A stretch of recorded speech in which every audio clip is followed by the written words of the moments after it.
తెలుస్తుందా? ఇంట్లో ఏం పని చేయాలి, బయట ఏం పని చేయాలరా? నీ అనుభవంలో నేనెంతటోని సింహం ముంగట సిట్టెలు కసుంటోని గది నీకు తెలియదా అనే? నువ్వు అన్నయ్యని నాకు మా అర్థమైతేనే కానీ ఆలక విక్కపోతుందిరా. జ్వరం తీసుకొని వద్దాం పా.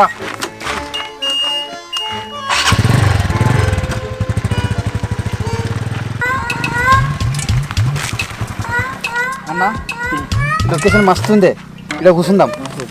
అన్న నేను ఎట్లా దుబాయ్ పోతున్నా కదనే, మన వాళ్ళు అందరినీ ఇద్దామే. సరే అన్న బాయ్. దిగు.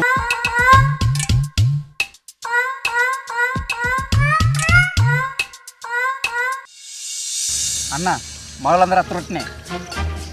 సరే కానీ మరి మంది ఏదిరా? మంద ఒక్క నిమిషం. మంది సరే కానీ మరి స్టప్ ఏదిరా? స్టఫా ఒక్క నిమిషం. స్టప్ ఓకే కానీ మరి ప్లేట్లు ఏవిరా? ప్లేట్లా ప్లేట్లు బోలు పొలాలు అన్నీ ఒకటేసారి